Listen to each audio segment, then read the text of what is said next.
It is the single most bizarre, grotesque, and shocking trial in the history of the Catholic Church.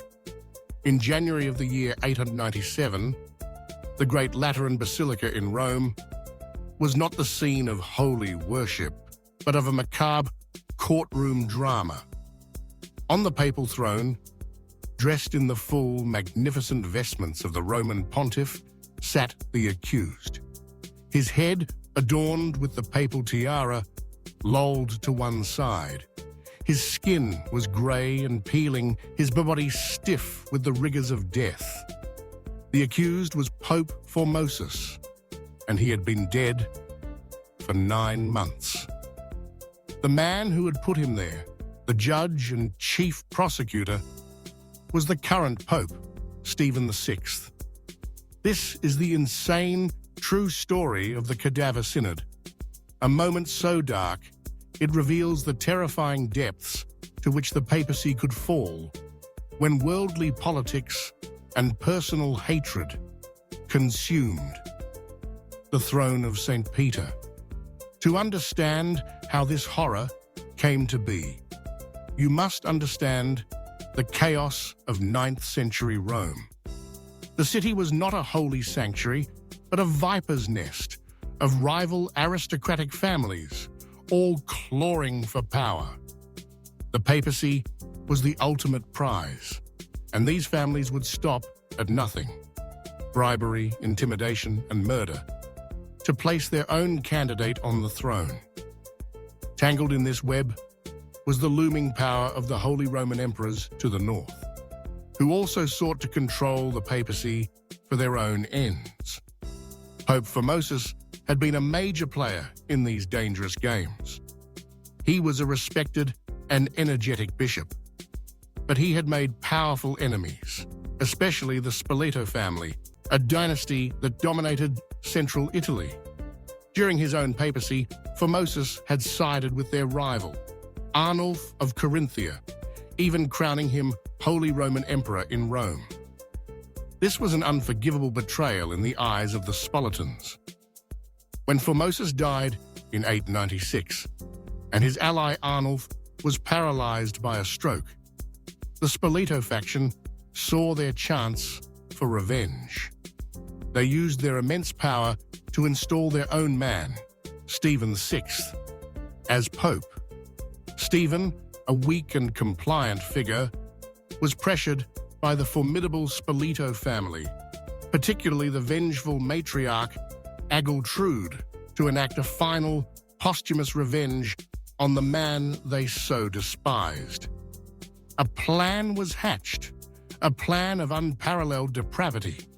The order was given to exhume the body of Pope Formosus from its sarcophagus. The stench of decay must have filled the sacred basilica as the 9-month-old corpse was carried in and propped up on the throne from which it had once ruled. What could a dead man possibly be charged with? The official accusations were a litany of canonical infractions from his past: that he had coveted the papacy, that he had committed perjury, and that he had violated the rule forbidding a bishop from transferring from one diocese to another, since he had been Bishop of Porto before becoming Bishop of Rome. But these were merely legal pretexts for what was a purely political show trial, an act of sheer, unrestrained hatred. The trial began. Stephen VI, robed in his own papal vestments, screamed accusations at the silent, decaying corpse before him. The scene was a surreal nightmare. The sight of the decaying corpse, its lifeless eyes staring out from under the papal tiara, propped up on a throne, was horrifying. A young deacon, barely a man, was forced to stand beside the body, his face pale with terror. He was appointed as the corpse's defense attorney, and with a trembling voice, he was made to speak on behalf of the dead pope, offering weak and pre-scripted answers to Stephen's furious questions. The verdict, of course, was never in doubt. Pope Formosus was found guilty on all charges. But what could possibly be the punishment for a man already dead? Stephen VI, in his madness, devised a sentence of horrific mutilation. He declared all of Formosus's acts and ordinations as Pope to be null and void. Then, guards approached the corpse. They tore the papal vestments from its rotting limbs with a sickening crack.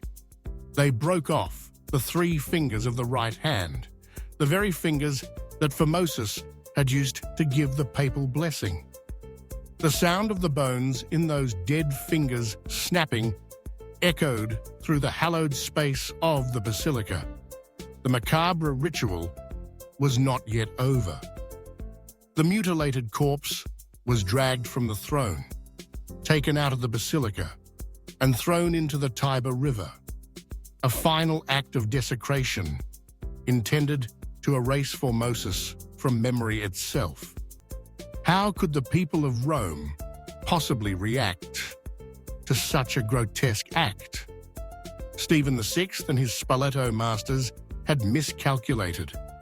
The Cadaver Synod was so profoundly blasphemous, so utterly beyond the pale, that it disgusted the Roman populace. A rumor spread like wildfire that during the trial, a powerful earthquake had shaken the Lateran Basilica, cracking plaster and toppling statues. The people saw it as a sign from God, a divine condemnation of Stephen's monstrous act. The public mood, already simmering with discontent, boiled over into open rebellion. The people of Rome rose up against Stephen VI. He was captured, stripped of his papal insignia, and thrown into a dungeon. Within a few months, he was dead, strangled by his captors.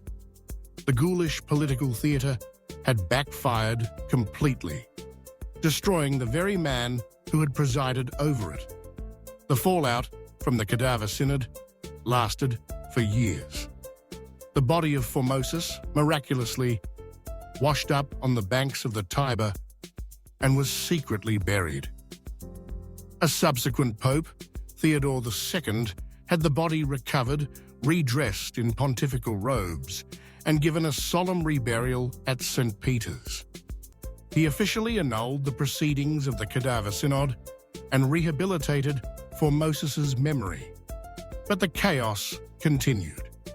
Another pope, Sergius III, who had been a bitter enemy of Formosus and a participant in the Cadaver Synod, came to power a few years later and reinstated the guilty verdict.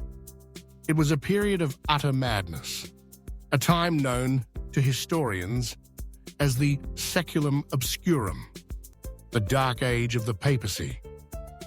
The Cadaver Synod stands as a permanent and terrifying reminder of what happens when the sacred office of the Pope is treated as a mere political pry. It shows the horrifying capacity for sin and corruption that exists in all human beings, even those in the highest positions of the Church. Yet, in a strange way, this story also demonstrates the resilience of the papacy itself. The divine promise that the gates of hell will not prevail against the Church does not mean its leaders will be free from sin. It means that the institution, the office of Peter, will endure through even the most depraved and incompetent of men, a testament not to human strength, but to the enduring power of Christ's promise. If you find the hidden and often shocking stories of church history compelling, consider following our channel for more.